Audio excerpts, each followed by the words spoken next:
En ces temps, Gédéon, vainqueur de Jezreel, était juge. Il avait des vignes dans les plaines. Ses coffres étaient lourds, ses granges étaient pleines, et tous les siens étaient bénis dans Israël.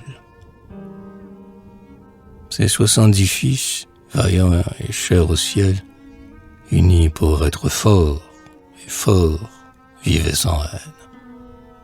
Même vœux dans les cœurs, même sang dans les veines, et leur gaieté chantait dans le lait paternel. Mais voici que le maître est mort. Qui sera maître? À qui l'or, les troupeaux que sans berger font paître, et le peuple à genoux, et l'orgueil de juger? L'amour, tout meurt. La pierre et la hache sont prêtes. Le frère rit de voir les mouches voltiger sur le tas rouge et noir des 69 têtes.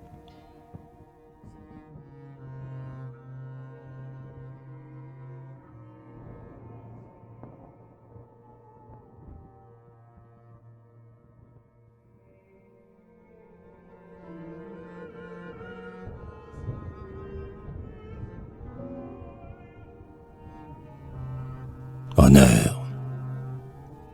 L'arôme de réveil court dans l'air du matin. Le ciel rit. Les témoins ont tiré les épées. Le vent chante.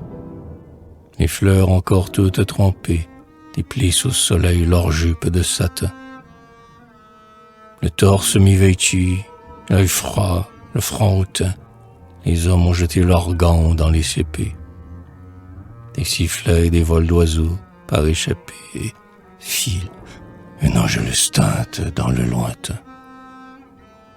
L'acier grince, lui, fuit, suit, se choque et crépite.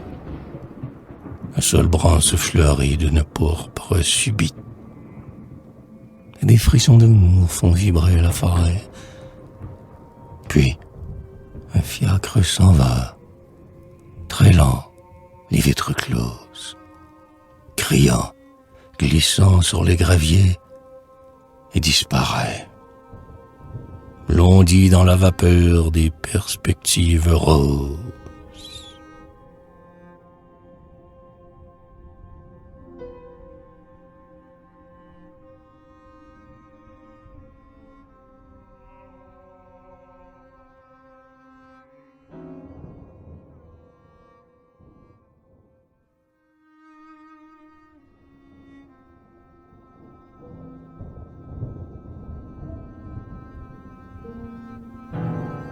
Société. La foule, ivre du sang promis, trépigne et battant des mains, jetant des cris et des chansons. L'air flambe, l'échafaud, droit sur ses étançons, s'ose comme un phare aiguillé sur le couille. C'est qu'un flot d'enfants et de femmes se rue. Fusil, faux, sabre nu, pique, estramation. L'acier brille, les gueux trônent sur les arçons, et le chariot tourne à l'angle de la rue. Il vient, pesant. Chénier monte sur l'échafaud. À mort, à mort. Superbe, il attend, le front haut.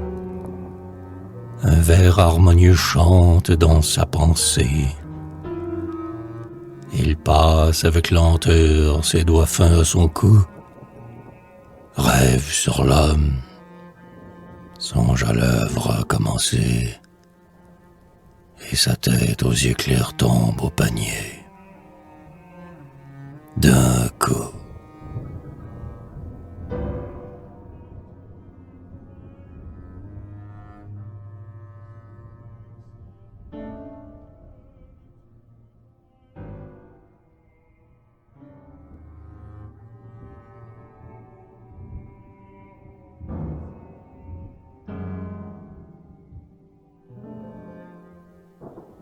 justice.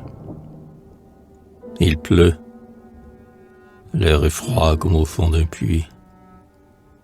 Un reflet mouillé luit sur la potence. La lune se brouille et le pendu danse. L'averse le gifle à tout petit bruit. Voilà 15 jours et 14 nuits qu'un grand homme rouge a lu sa sentence. Il pleut. Ses doigts verts goûtent en cadence. Son juge s'endort en vidant les muids. Les rats du gibet trottent dans la boue, tandis qu'un corbeau lui mange la joue.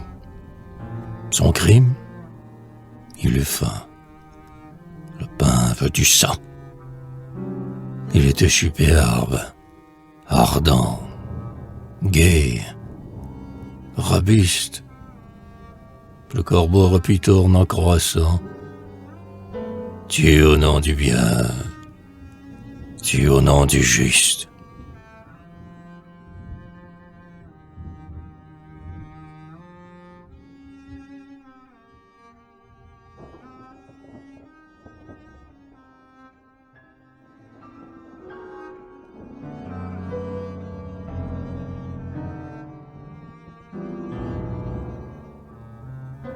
Religion. Homme, femme, vieillard, enfant la mamelle. Les frêles innocents qui pouvaient croire en Dieu, les vierges qui rêvaient dans un calme sans vœu et dont l'âme riait dans des yeux purs comme elle.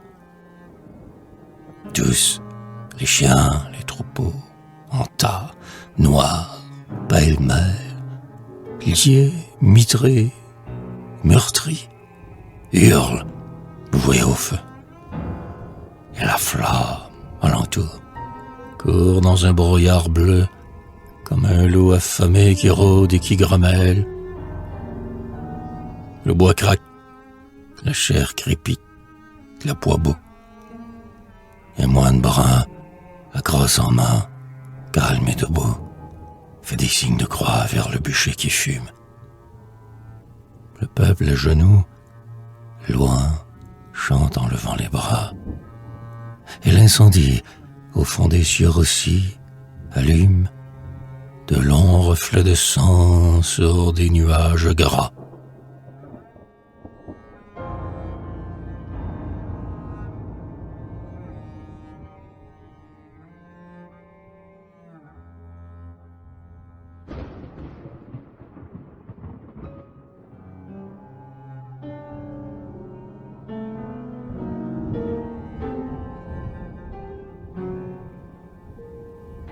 Patrie. Mort ou mourant, et larmes au poing, et par centaines, saignant comme des chairs sur l'étal débouché, bleus sous la nuit, le front blafard, ils sont couchés, ceux de Philippe et ceux de Thèbes et d'Athènes. Les enfants blonds, les vieux guerriers, les capitaines, tous sont là. Les chevaux râlent sur les archers. La rouge fleur du crime empourpre les rochers. Le lac berce des corps dans ses vagues lointaines. Partout, emplissant l'air chargé d'exhalaisons, un sanglot vibre et roule autour des horizons, comme le bruit d'un trait qui tremble dans la cible. Et la brise des soirs joue avec les roseaux, et Phébé qui sourit dans le ciel impassible, met des glacis d'argent sur les mailles bleues des eaux.